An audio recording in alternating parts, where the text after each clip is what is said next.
on digital radio, on the app, on your smart speaker, on Twitter, YouTube, Twitch.tv, and Facebook. The Sportscast. Expect the unexpected. The Jersey Boys Sports Talk presented by The Sportscast. The Jersey Boys Sports Talk with Victor Arocho and Byron Jones. And here's your host, Victor Arocho. Live from Miami, Fort Lauderdale, and Lancaster, Pennsylvania. Welcome to the Jersey Boys Sports Talk presented by the Sportscast. If you haven't yet, please subscribe in all our channels, YouTube, Twitch, X, and Apple Podcasts. You can also listen to us on your smart speaker. If you're listening on Apple Podcasts, please leave a rating and a review. It will help us out tremendously. Also include Spotify. We're also on online digital radio. You can visit our website, thesportscast.net. Also visit us on X at the Sportscast1 and check out our app for the Sportscast and iOS. I am hosting tonight. I am Santiago Leon, and we got Byron Jones. How you doing, Byron? I am doing 160 degrees here. It's been great. I got my little basketball. I got my little Angels with flag football, the last couple of days. They'll get ready for the season. So, yes, I've had a lot of fun lately. And we got Victor Rocho back. He's on the road. He decided to have a little appearance tonight. Victor, how is the road trips going? I'm in beautiful downtown Nashville. Look at that. Right in the heart of Nashville. I'm right in the heart of Nashville. Did you mention this is Jersey Boy Sports Talk? This is the Jersey Boy Sports Talk. Yes, I did. Sure we heard the news going on, right? What's going on? How you doing, Mr. Byron? I'm sorry I left you alone for some time, but we get into these conferences. I feel like I got left, man. Man, I'm so sorry, brother. Thanks, Santiago, for stepping in, and Joey Bag of Donuts and everybody. I'm back. I'll be back again next week. I got to travel again to Orlando, but I leave. Oh man, I leave Thursday, but I'll be able to see if I can just jump on again. But anyhow, let's get it on. How you doing? And we got David Heilman, all the way up in Indianapolis. How you doing, David? Doing well. We got 1 week till the fun. The draft is next week. Oh, I got 1 week away. Yeah, no, I'll make sure I get away. Nobody's gonna stop me from the draft. I haven't missed the draft in 6 years, at least on the show for the show. This time next week, Cam Ward will be a Titan by 8:05. Cam Ward will be a Titan. And last time the Giants had a high draft pick, Byron was laughing because I almost fell off my seat. Remember, Byron was number 11. And then I was like. So I'm scared about that third pick they have right now. So, all right, Santiago, you the host of this show. Let's get this going. And David Heilman is from Dynasty Dorks. Check him out.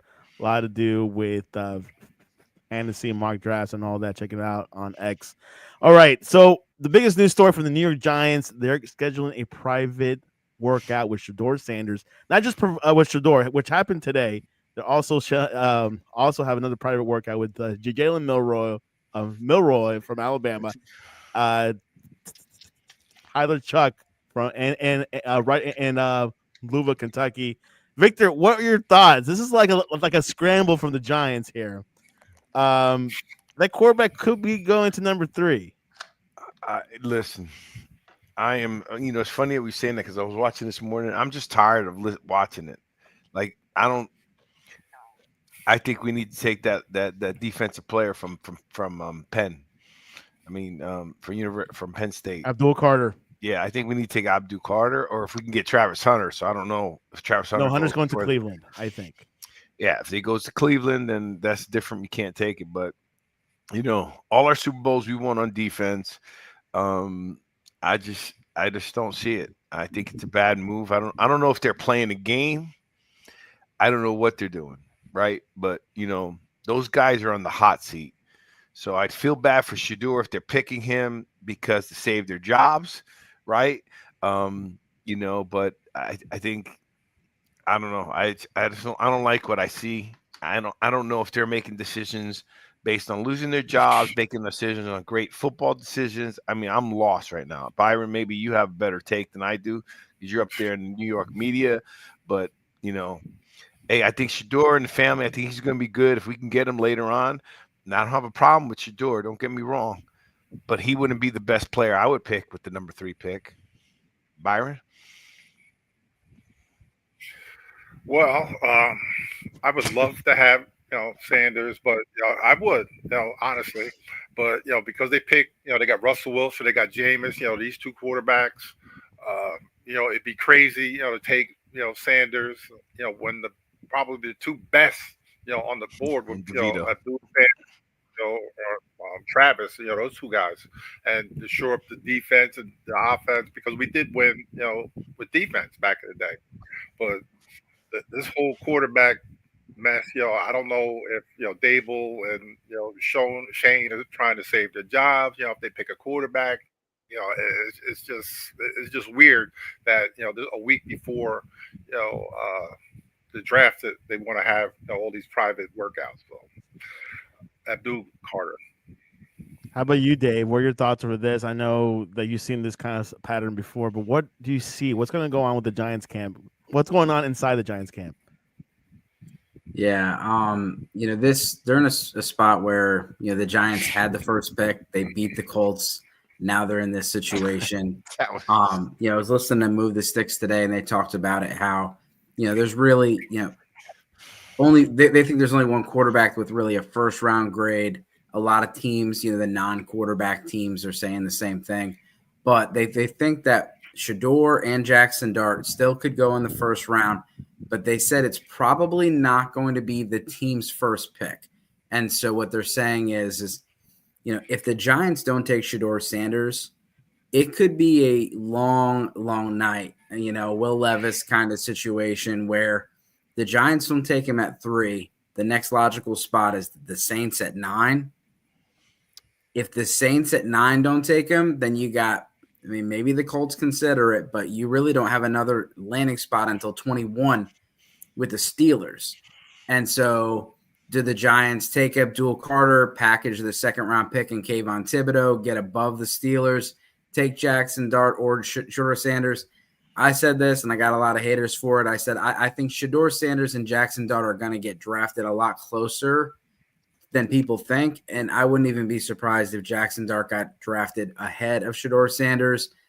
It's a fit, like this is a very fit oriented draft where some teams might have Jackson Dart higher just because of what they're looking for, and some people might have Shedeur Sanders higher. But I think Shedeur Sanders is a lot closer to Jackson Dart than he is Cam Ward.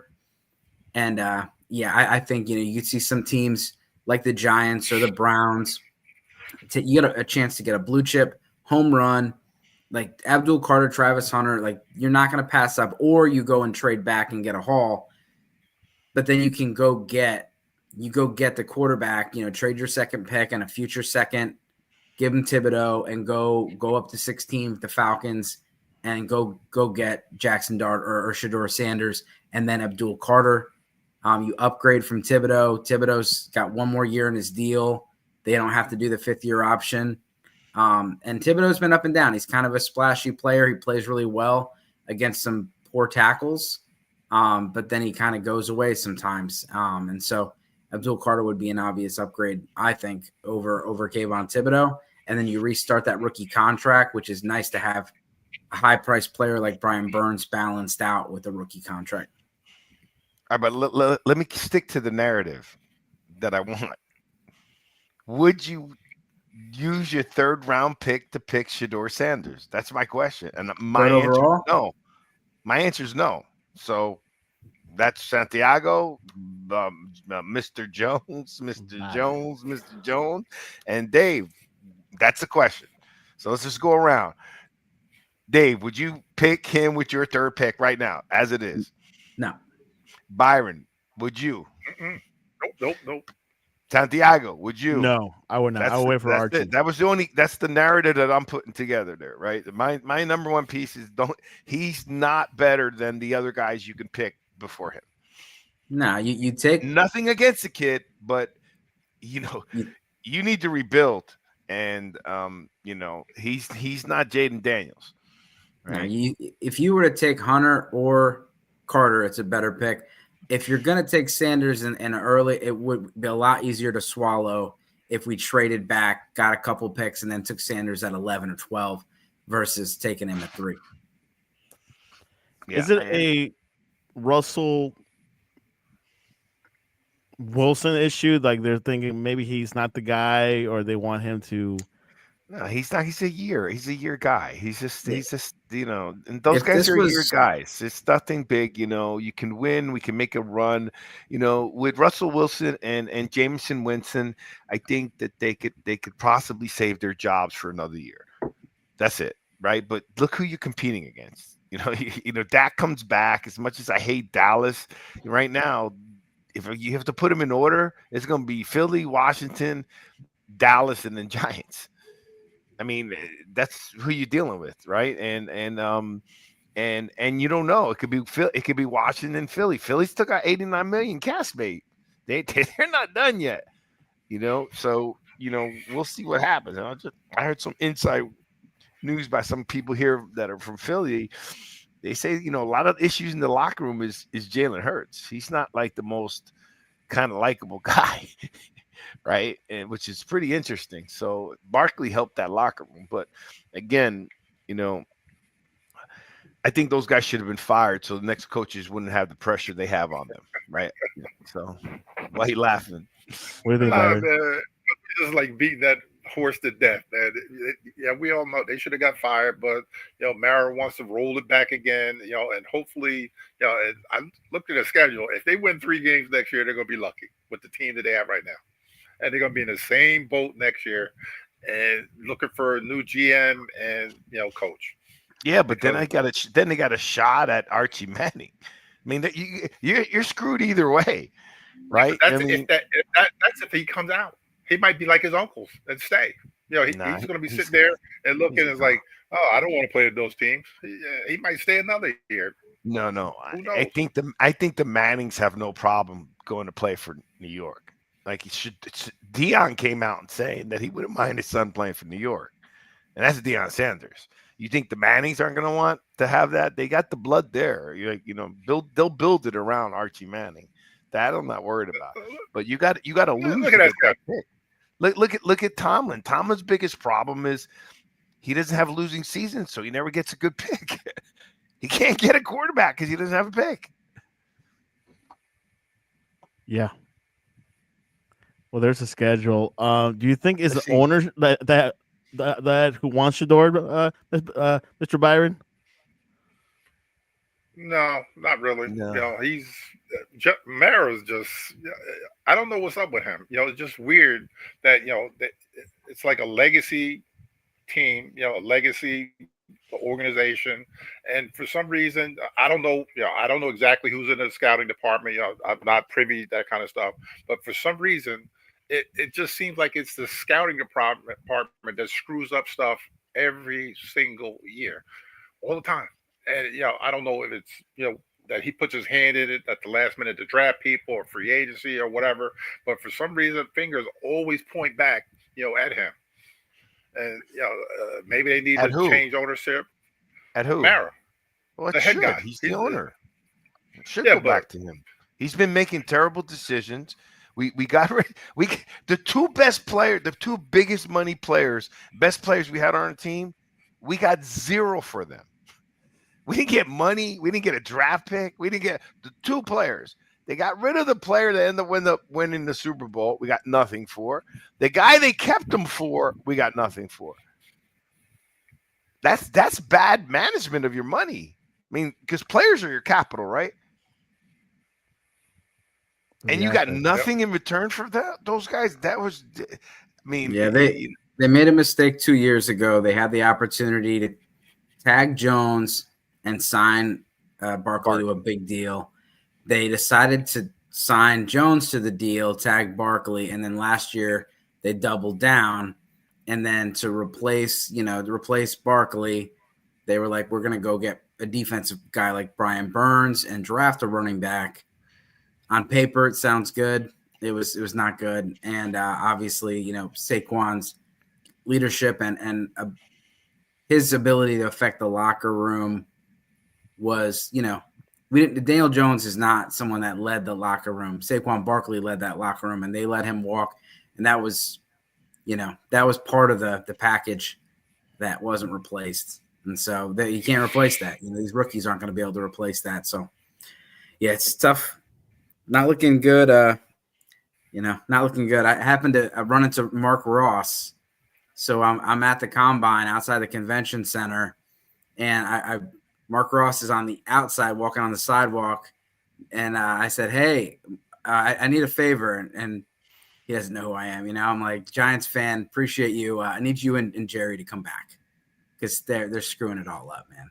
And so, yeah, Mark Ross and the boys. Wow. Quite something. I mean, look, Giants is just depressing to talk about. So, we could turn it around, right? It's just but I can only say that with hope. Like I can't say that with confidence, right? The only thing I could say, is, you got Philly and Washington. They're positioned to stay strong for a while. And the Giants have done a lot of homework on other quarterbacks, and we mentioned a few earlier, but the Giants and the Saints have done the most homework on Jackson Dart, and the Saints and the Giants with Jackson Dart. They've also spent a lot of time with Kyle McCord, and Kyle McCord is someone that he's gaining some steam. He's not going to be a first-round pick, but was Ohio State quarterback.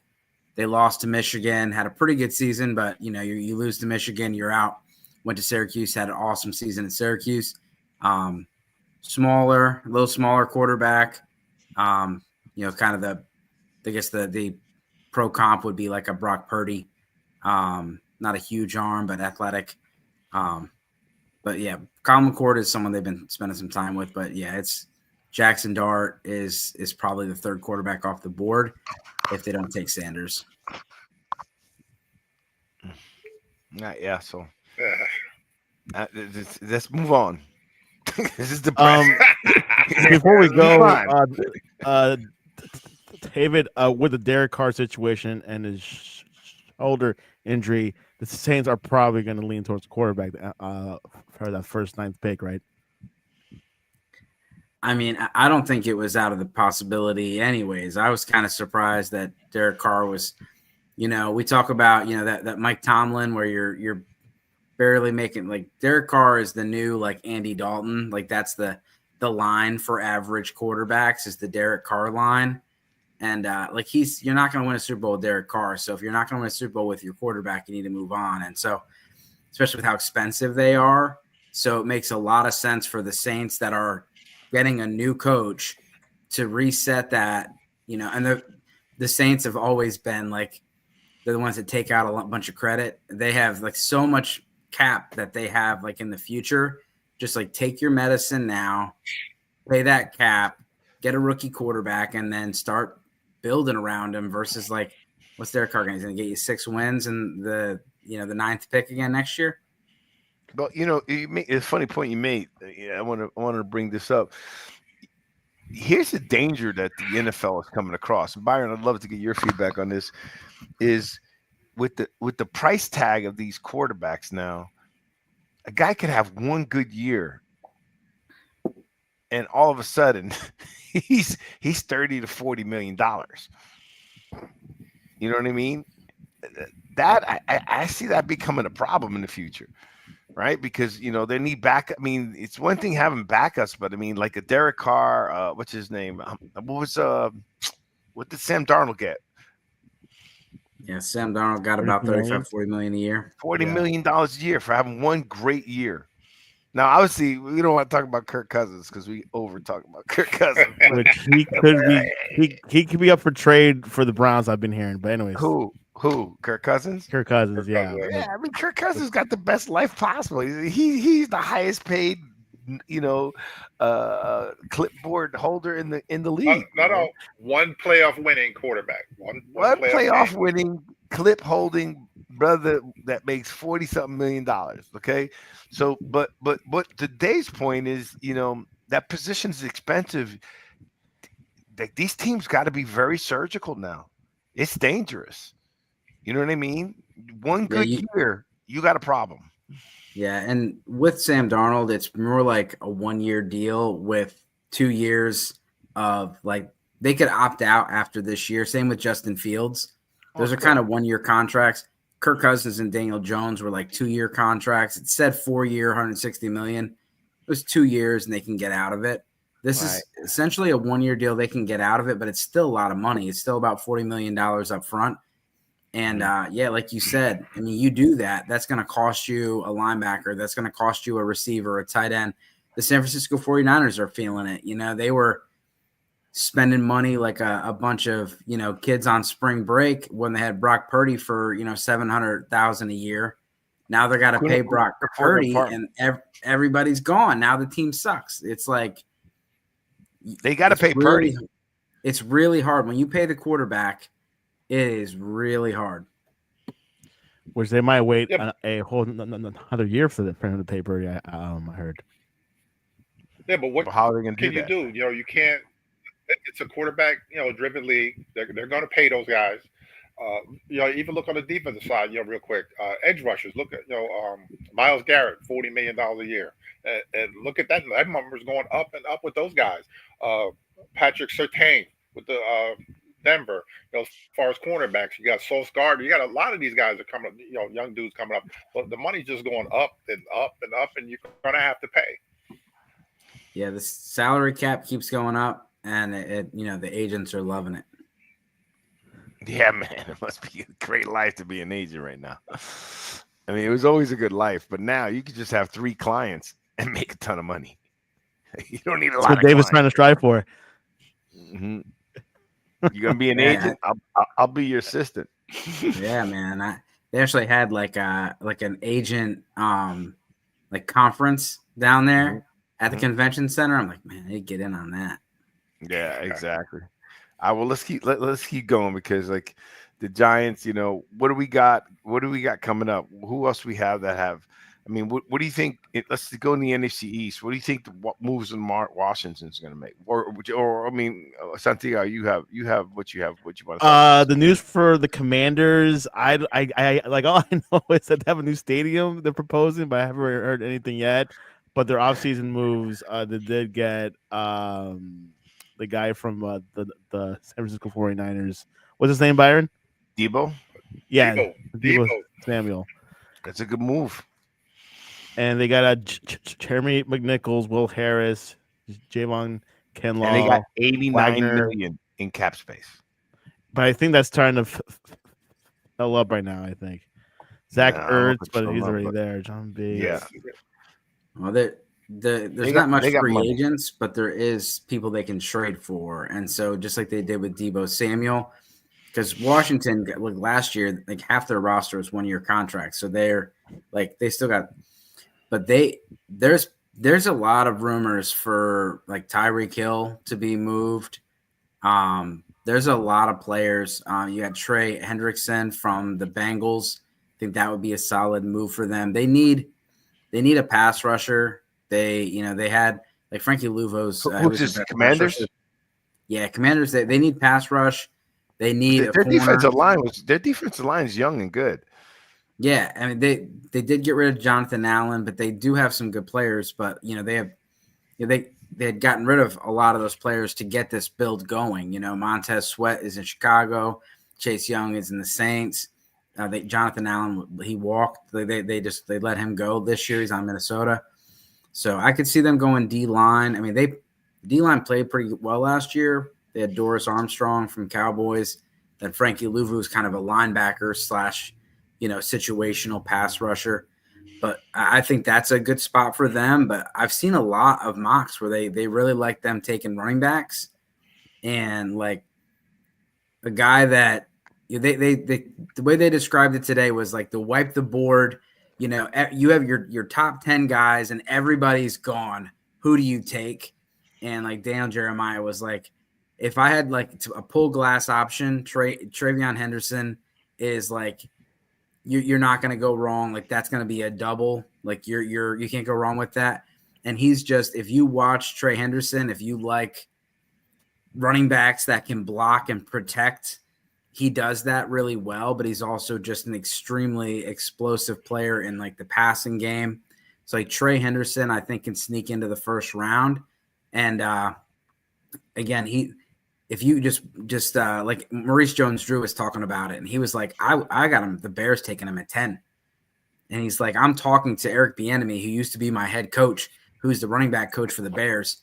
And he's like, no block, no rock. If you can't protect the quarterback, and he's like, everyone wants offensive linemen, but the last between the defensive line and the quarterback is the running back.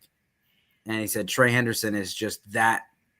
It's not only that he's that good at it, he's just that willing. And so I got a post up, with all of his blocking highlights. And then at the combine he talked about it, and he said, listen. He said, I know in the NFL, the most expensive guy in the field is going to be the quarterback, and my job is to protect him. If I want to keep my job, I need to keep him clean. And but yeah, you see some of those blocks are nasty. It's like Maurice Jones-Drew. Remember when he knocked out Sean Merriman? Like that kind of stuff. Trey Henderson's a beast. You brought up Tyreek Hill. Go ahead, Byron. Go ahead. The kid from North Carolina, where you got him. Yeah, Mario Hampton. I mean, I originally thought that would be a good spot for him to the Broncos, because the Broncos are talking a lot of buzz with the Broncos with running backs, and I think in my mock draft I got Trey Henderson going to the Broncos. Marion Hampton, I had him going to the Bears. I'm just hearing a lot that he is going to go earlier, and running backs don't typically go that early, but this is kind of a odd draft because you don't have the quarterbacks, you don't have the tackles, and you don't have the corners. And so tight ends might go a little earlier, running backs might go a little earlier. And somebody said, this is kind of like Bijan and Jahmyr Gibbs with Genty and Hampton. I've seen, Hampton go to the Broncos. I've seen him go to the Cowboys, but I've seen him go, a lot to the Bears as well. Yeah, before we get into the mock drafts, you mentioned Tyreek Hill possibly getting traded. I've been hearing Dolphins say they don't, but he's been doing tweeting this past couple of weeks. Dave, from your gut feeling, what do you think Tyreek is going to happen with Tyreek Hill? Big contract, by the way. Yeah, I mean, Tyreek Hill was talking last year at the end of the season. I mean, his words, I'm out. And then all of a sudden, it's I'm good, we're good. And now it's I want out again. Jalen Ramsey's another name that's been floating around. There's Dallas Goedert has been a name floated around. AJ Brown. There's a lot of people. George Pickens has been talked about, where they brought in DK Metcalf, and it's kind of like DK and George Pickens are like the Spider-Man meme. Like it's just a little bit of redundancy. Do they move Pickens? Since George Pickens has been drafted, DK Metcalf has the most offensive penalties for a receiver. Number 2 is George Pickens. Wow. And he might be, he's probably like on his way out in Pittsburgh, right?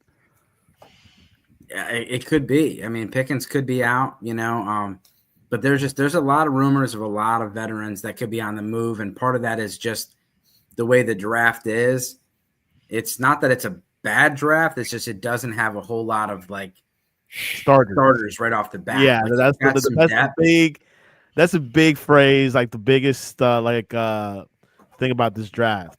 How many starters can you get out of it? It's not the greatest draft. It's not the worst draft, but it's okay.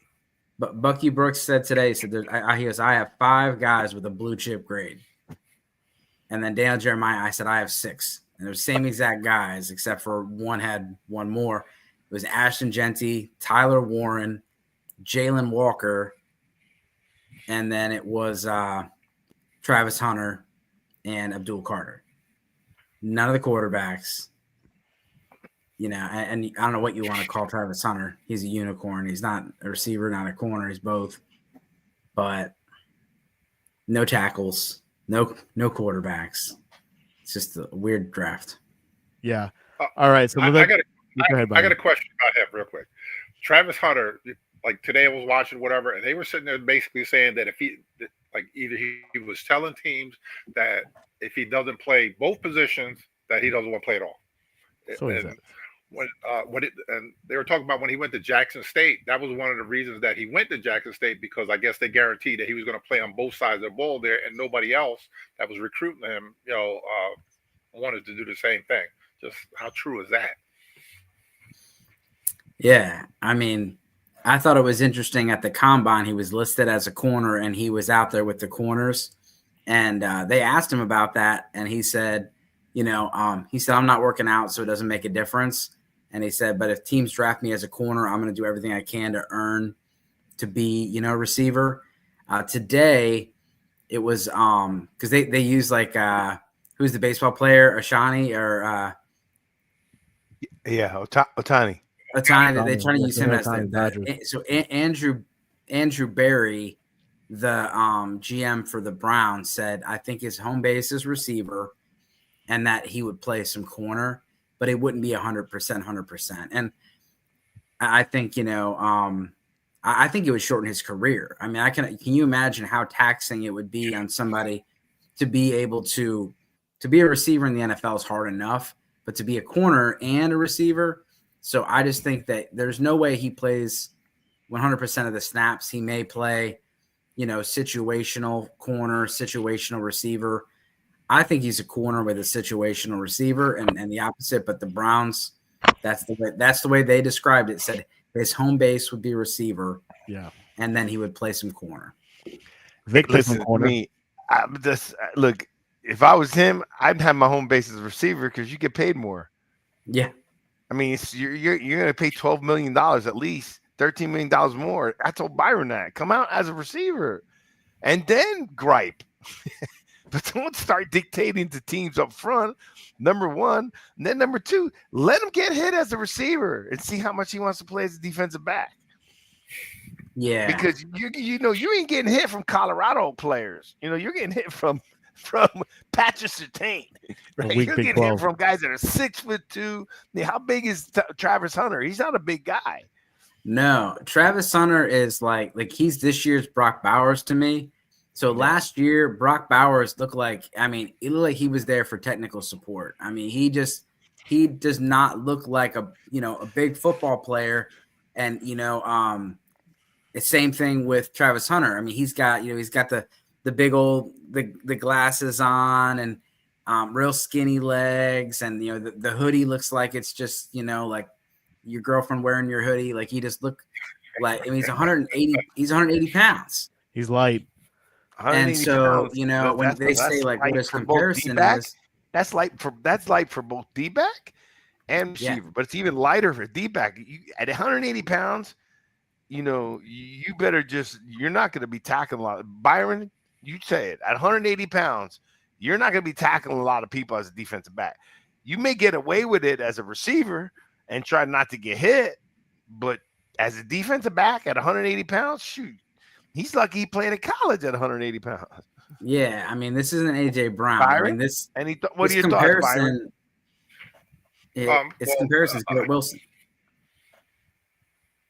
188. So now he's at what? Is it 188? This is from the NFL Combine's. Well, if he's 190, he's starting to get up there. Then he's only how tall is he? 6 foot. 6 feet. Yeah. You got to be close to 200, 205. Yeah, without but losing speed.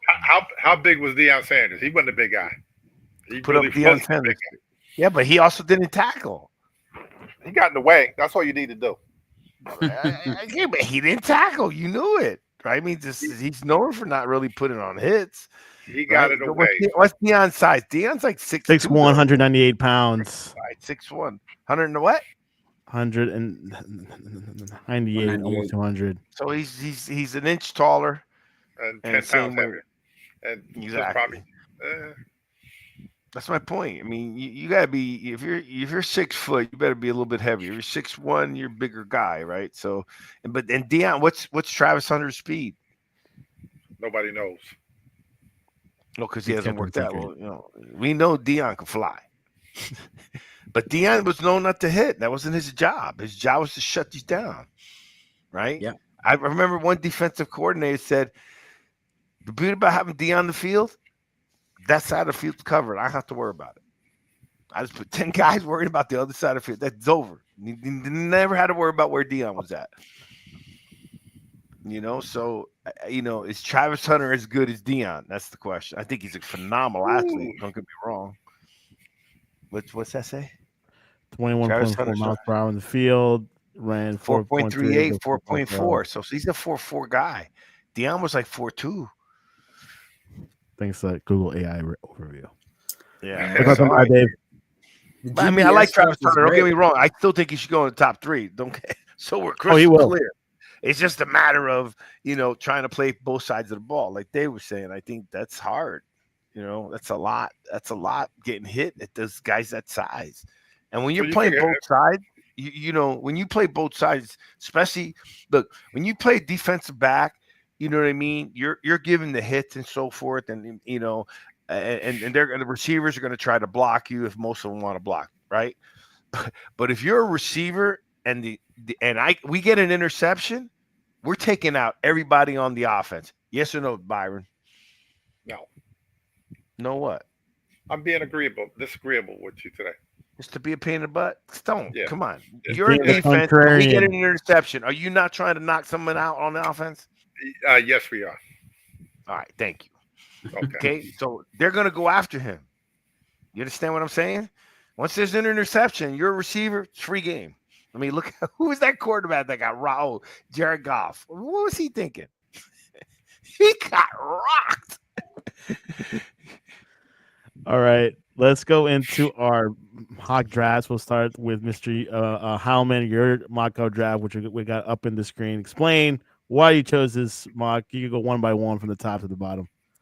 Yeah, I think Cam Ward, I don't know if you saw the Fortnite, but Cam Ward's been telling everybody his favorite receiver is Calvin Ridley. His favorite running back is Tony Pollard.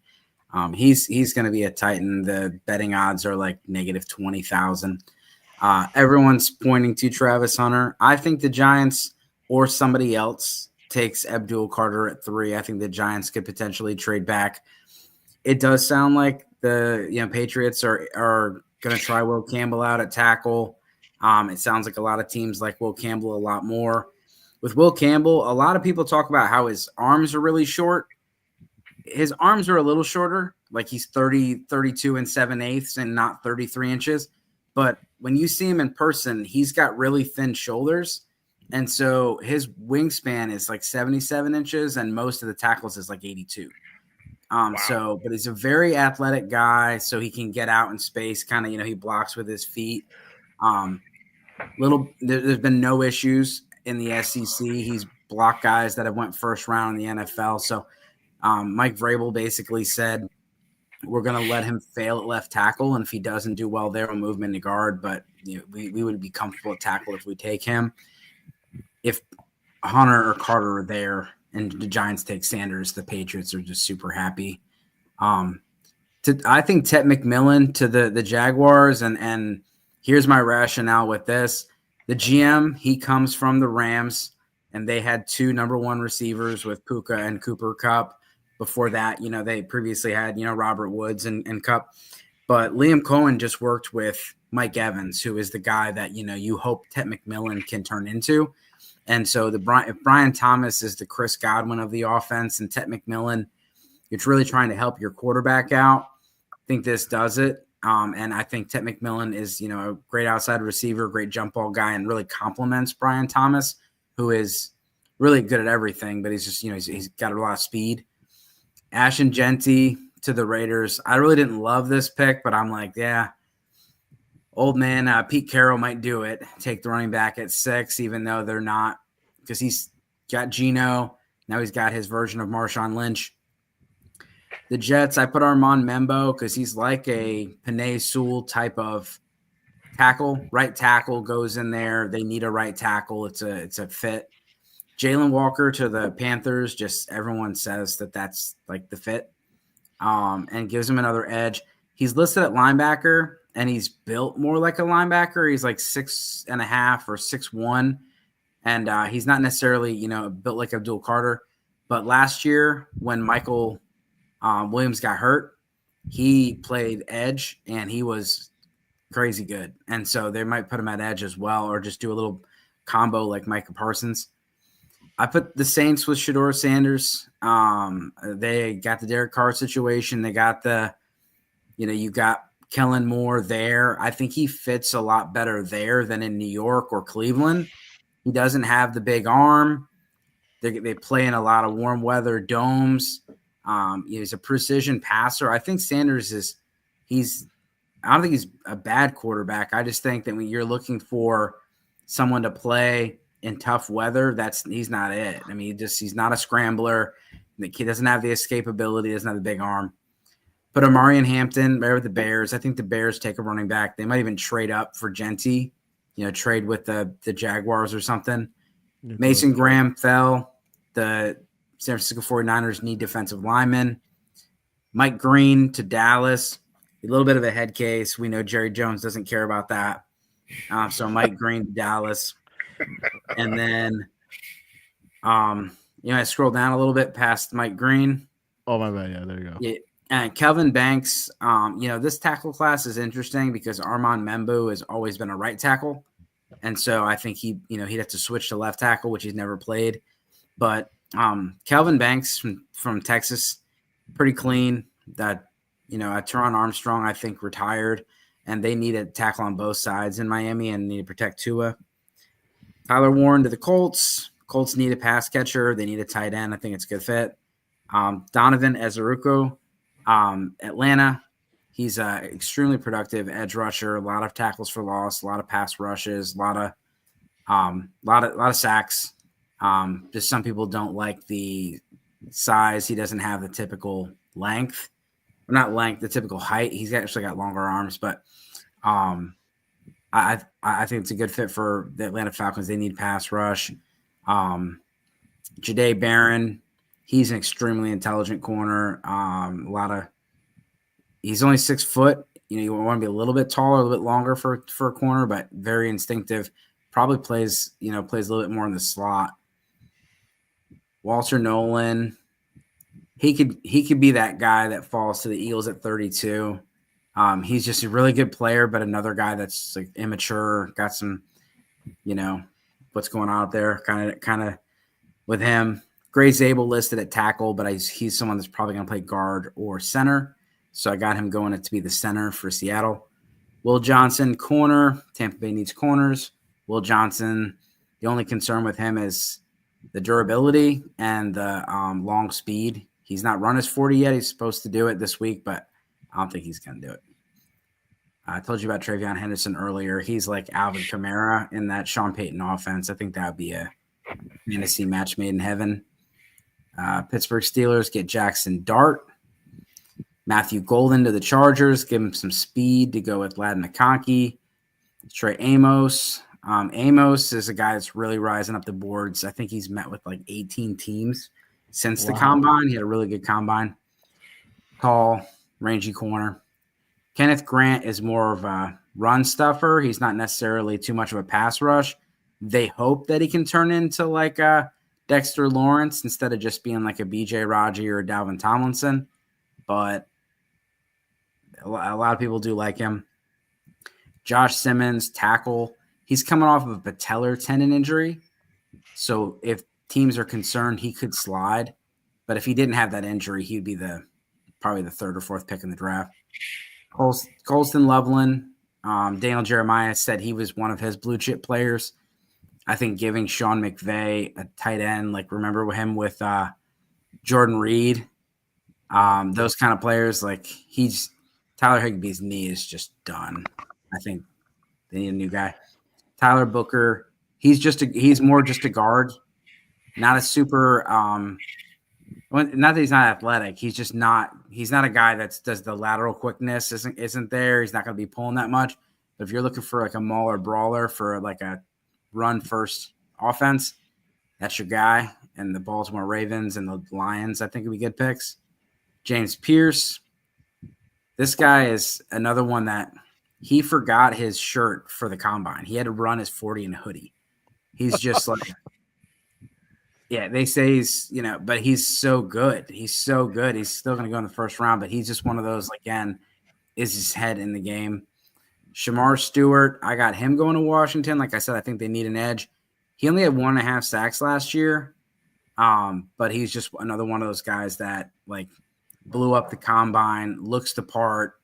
Can you get it out of him? Malachi Stark's a little slower on the safety side, but he's like really instinctive. Josh Connerly, tackle. Chiefs need a tackle.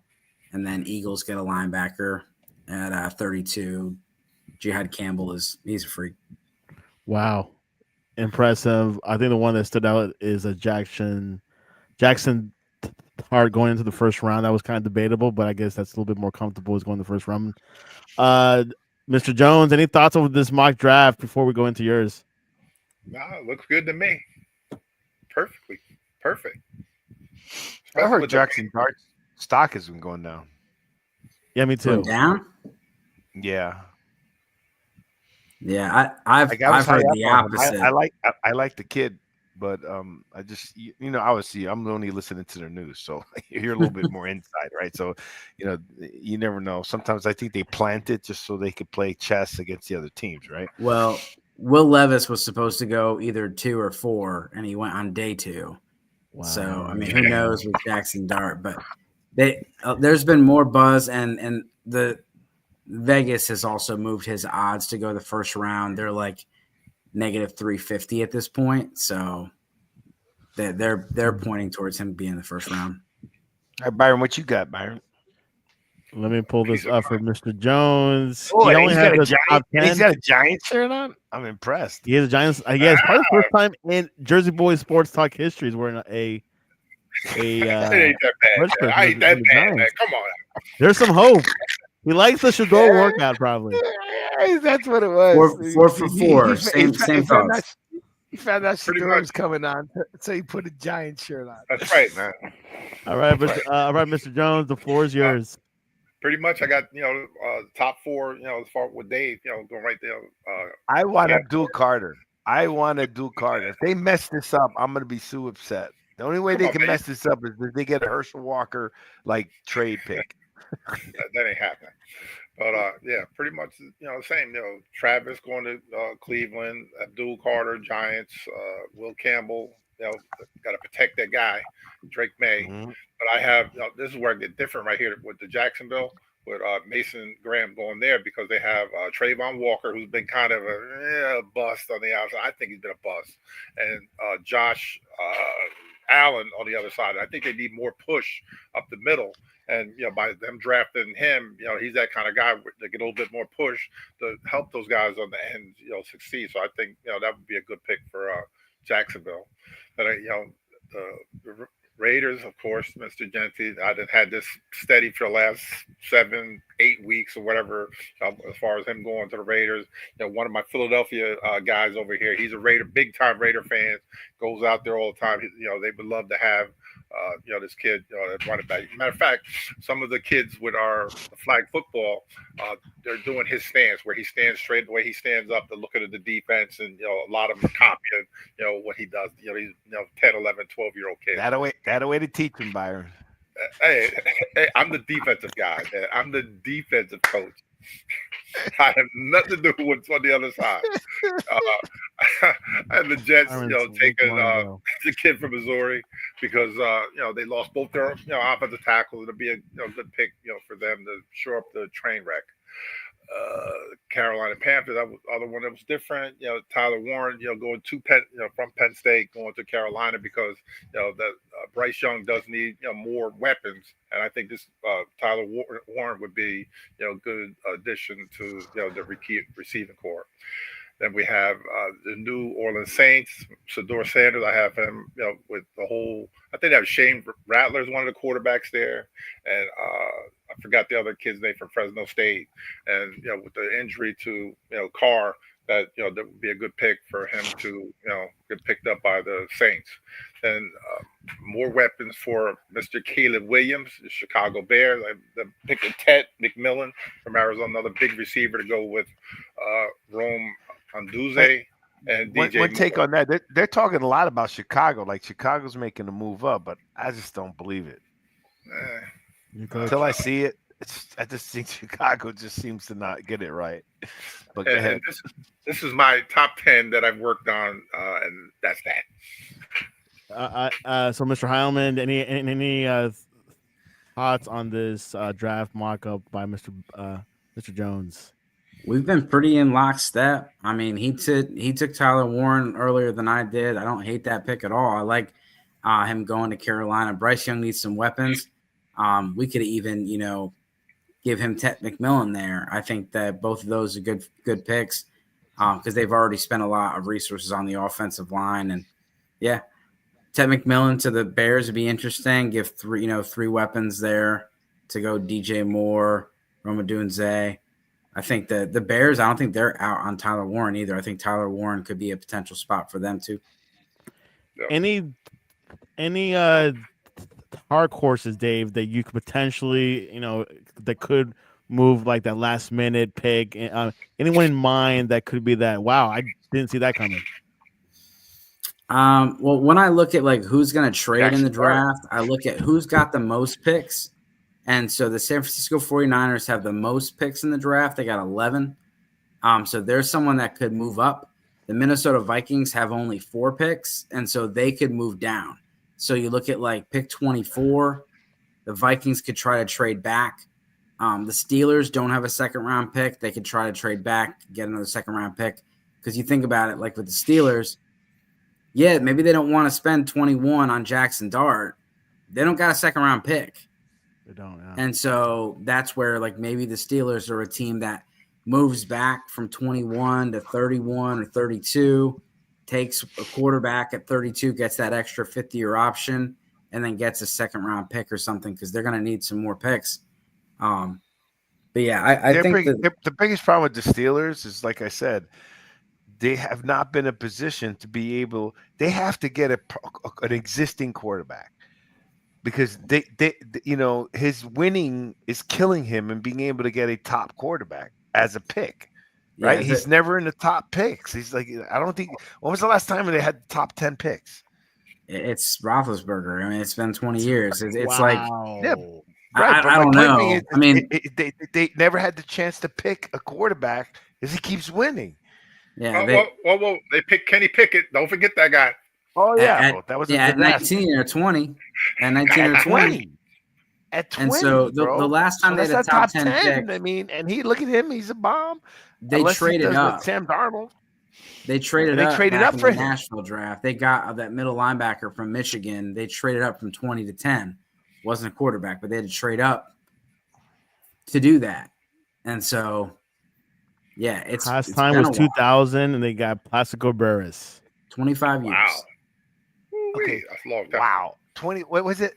2000. 25 years. Who was the quarterback back then? And Plaxico Burress was a player. So look, they got in the top 10. Plaxico Burress won a Super Bowl with the Giants. And you look at like if they were to get Jackson, did he win one did he win one with Pittsburgh too? No, I doubt it. But he won one with the Giants. Yep. But if they were to go and get a quarterback in the first or second round, whether it was Jalen Milroe or Jackson Dart, Aaron Rodgers or Kirk Cousins could be the bridge quarterback and let them develop a little bit behind them. They've spent a lot of time with Jalen Milroe as well, from what the reports are. I'd take Kirk Cousins, believe it or not, over Aaron Rodgers at this point. Same. Wow. And listen, I was a big Aaron Rodgers fan, man, but I just think he's just too much drama. You got maybe similar a year, talent you got and a less year out of drama. him. Give me Kirk year out of him. Kirk Cousins like 9 years younger though. Yeah, and he's like, how old is Kirk Cousins? Like 32, 35. 33? No, he's 36, 35. Yeah. But like so you look at the videos like of Kirk Cousins on the plane with the boys, like the team seems to love Kirk. And I'd rather that than Rodgers because the Jets were like building something. Like Saleh had them going, and they were like, all we need is a quarterback. And then they got Aaron Rodgers, and now the Jets are terrible.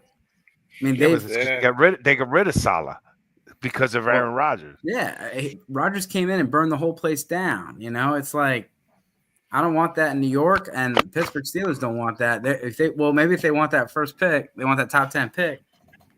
Right. Speaking about Rodgers, he was on the Pat McAfee show. I meet with the coach. We start talking. He runs out of the room. I'm like, that's kind of strange.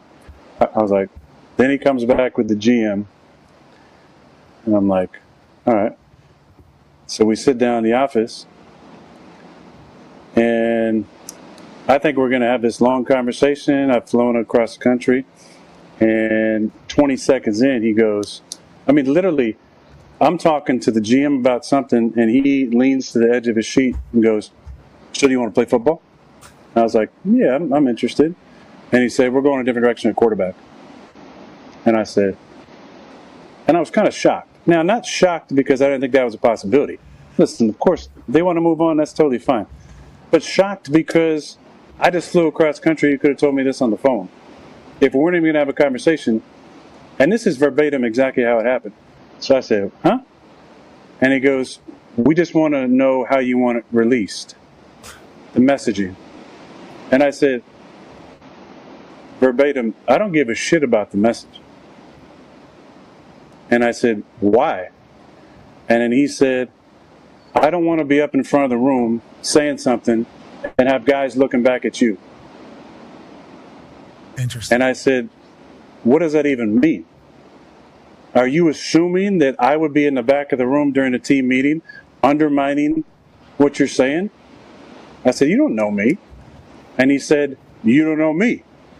And then I said, exactly, which is why I flew across the country to have a face-to-face meeting with you to talk about my experience with the Jets and to hear your vision for the team. 20 seconds in. What I thought was going to be a couple-hour meeting turned into like a 15-minute meeting, and I walked out of there. There you have it. Who was he talking to? To the Jets head Aaron coach Glenn. Aaron Gordon and the GM, right? Aaron Glenn and I think the GM maybe. Before we get Vic's opinion, Heilman, Dave, you have to go. What's the best way to reach you to follow the draft and ask you any questions about the mock draft? No, I appreciate you guys having me on. Always fun talking. Even though our Giants are sad. Good to see you, Vic. Good to see you, Mr. Jones. You too. Santiago. Find me at Dynasty Dorks on TikTok or X. And you gentlemen have a great evening. Thank you, Vic. Awesome. Thanks for David for joining Heilman. our Thanks for show. coming. Victor, your Jersey thoughts Boys Sports over Talk, baby. the Aaron Rodgers interview this today with Pat McAfee. Your thoughts on that interview? I think as much as Aaron Rodgers bothers me, if what he said is true, he's got a valid point. I mean, why? like everything they could have told him, they could have told him over the phone. Like, there's no what are you flying in for? What were they expecting him to do? I just think that he said he met with the head coach. It's Aaron Glenn. Aaron Glenn is a big hype right now. And then for him to be there and then run out and get the GM, that tells me that you ain't got power. Right? Or you need someone if this was a business situation, that's telling me if I'm on the other side of Aaron Rodgers, you're showing me you ain't got power. Or you're too scared. You need another guy in the room to talk to me from a business perspective. What do you think, Byron? Right? Because you're the head coach. Tell him like it is. Byron? I think he went and got the second guy, because I've been in a situation before, because you're going to have an adult conversation. You want to make sure that the GM and the coach are on the same page as far as dealing with him. So that's probably the only reason he left the room and went and got the GM, because they just they're all going to be in lockstep. If this what should this have been in the room at the same time. You should have been in the room at the same time. There's no reason to have me. You know what I mean? Maybe he was busy. Maybe he was busy. He had something else to do. Or say, okay, hold on a second. I'm just saying. I hear what you're saying. I'm just telling you, in those situations when I've been from a business perspective, I'm waiting I'm not going to start the conversation knowing I need someone else in the room with me, right?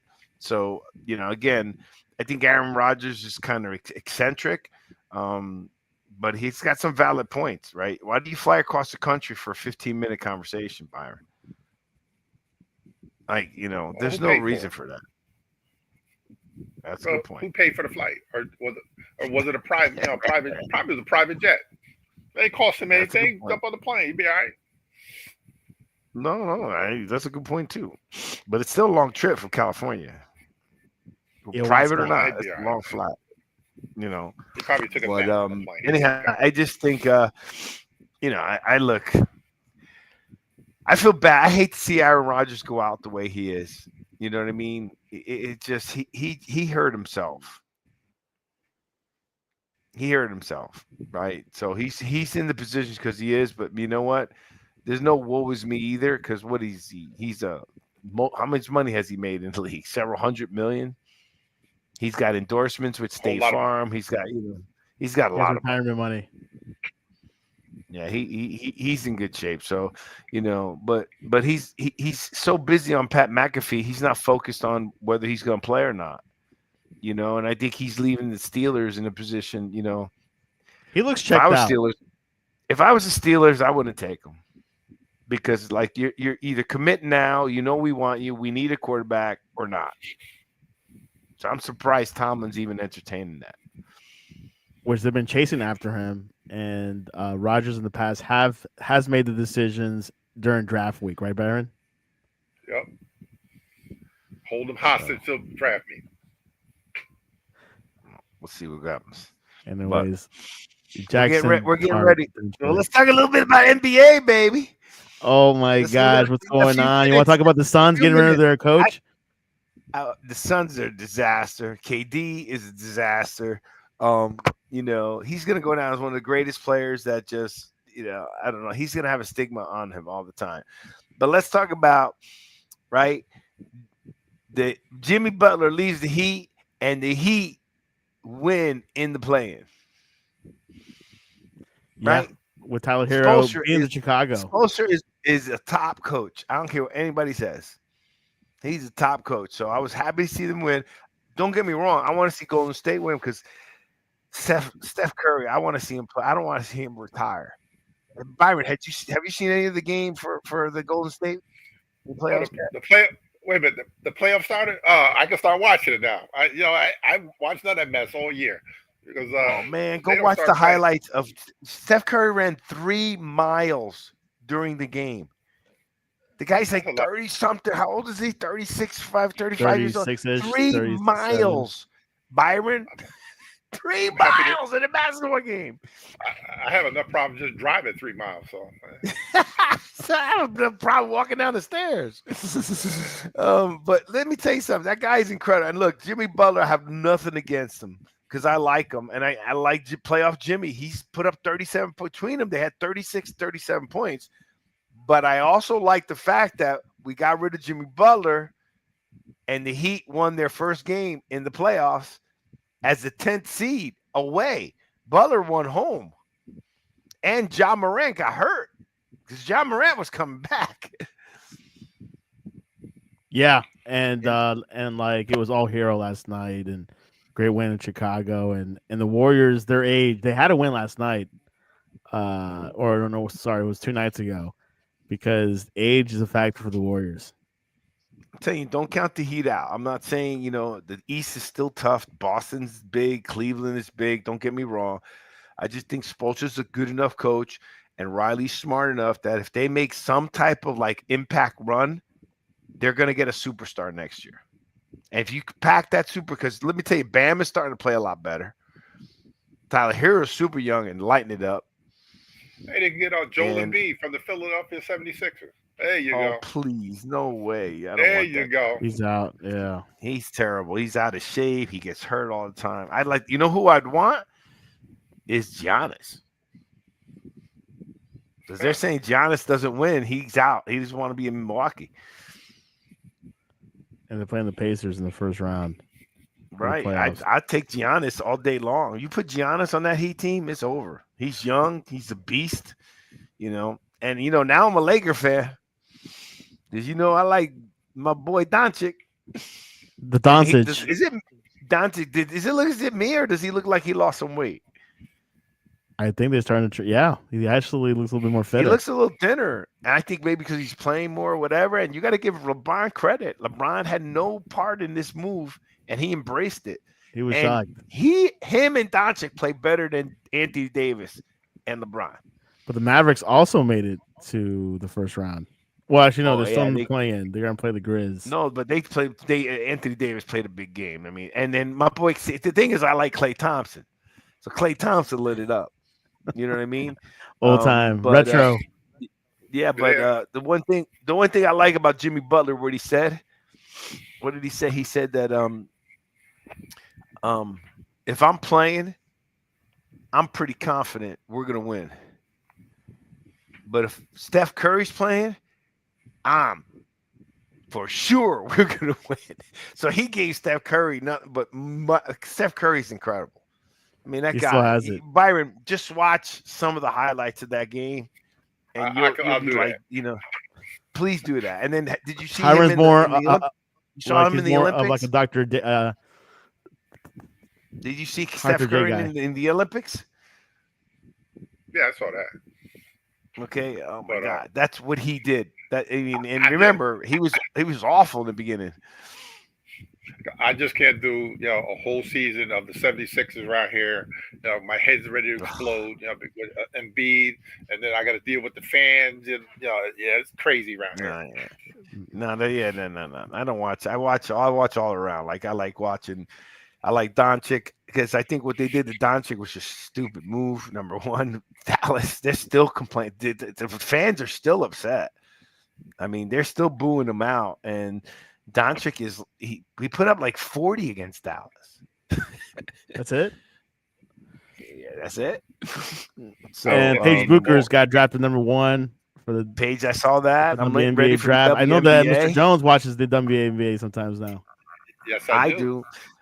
And listen, did you know though that the WNBA finals of the college finals dropped 50% from viewership last year? They still had a good viewership because my girl Caitlin Clark wasn't playing. And they you can say whatever you want. She's a draw. She's proof in the pudding. You got UConn versus University of South Carolina, 2 premier teams, and still couldn't compete. Do you know last year's women's finals outrated the men's finals? Not surprised.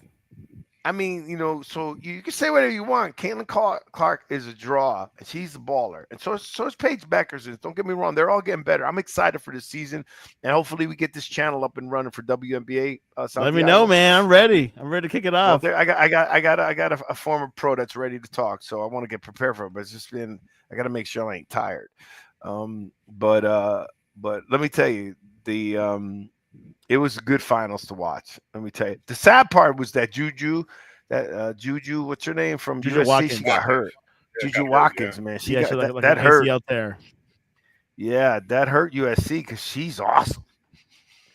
That girl. Did you watch Florida beat Houston? I saw Florida beat Houston. I was out of the bracket by then. I thought Auburn was going to go, but I saw Florida beat Houston.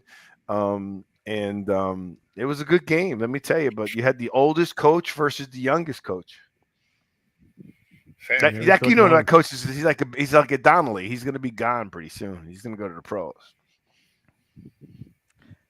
And so anyhow, that's it.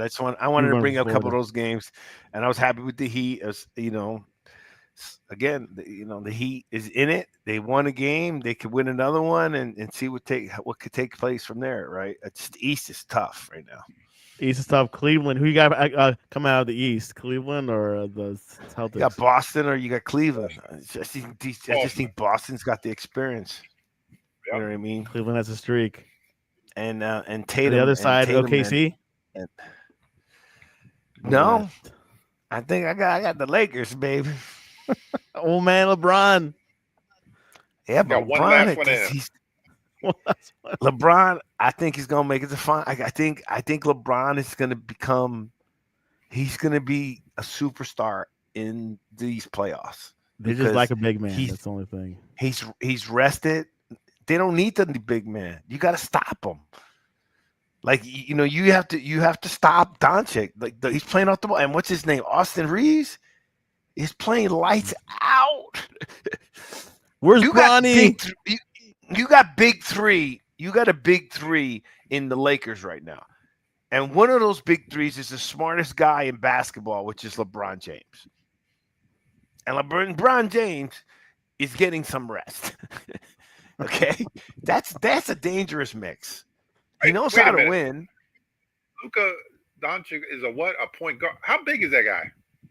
I've never really looked at Six, it. Big. And that's the other thing. That's the biggest guard LeBron's ever played with. How big is this dude? 6'6". He's like 6'8". He's big, man. $43 million. He looks like he's bigger than that. That's an average point guard size, right? Like 6'7". Nah. No, but to look at him, he looks tall. He looked like he was like 6'10" or 6. I thought he was bigger than that. Yeah, he looks like he's like 6'7", 6'8", and he's big. Yeah, that's the biggest guard LeBron's ever played with. I mean, the biggest guard anybody's played with. Yeah, well, no, because Jason Kidd's 6'5". Yeah, well, Magic was 6'9", so Magic was 6'9". I mean, yeah, exactly. So, but for LeBron's playing off the ball. He doesn't have to work as hard, and LeBron can play all 5 positions. You're right with about size, Santiago, but they're putting up points, and let me tell you something. I'm impressed with JJ Redick. I didn't think he was going to do this good. First time head coach. I just From know because he had his broadcaster's podcast. He was this and that. You're coming off of podcasting and sports, and you weren't a coach before. And let me tell you something. Somebody brought up something this morning. Let me tell you 2 coaches that are left and that you don't haven't remembered that should get a chance as a head coach: Jeff Van Gundy and Mark Jackson. Mark Jackson, the preacher. Okay? Those are 2 great coaches. And let me tell you, the team that's going to be dangerous is obviously the ifs. But Kawhi is playing like the old Kawhi. They say Clippers are get hurt. the second best team right now in the playoffs, they say. Well, because Kawhi, at one point, Kawhi was the best player in basketball. I agree. Okay? He's a silent killer. The problem you got is Harden. Like He's Harden, not a clutch player, huh? He's not that he's not a clutch player. He's not a great playoff player. no. It's like when it comes to playoffs, he goes 4 for 19. Well, at least you have to worry about You Kawhi saw him taking the day off. You saw him at Philly, Byron. That's Yeah, right. He's a yeah, Sixer. yeah. He was. You had him. You had him. Joe Embiid. I think you had what's his name? Paul George. The guy, the Paul double George? double. That's all the time. What's his name? Shoot, he played for OKC. Russell Wilson. Russell Wilson. That's Westbrook. pretty good 3 players. What'd you say? You said Russell Wilson. Yeah, same thing. What's his name? Not Russell Russell Wilson. Westbrook. What's his name?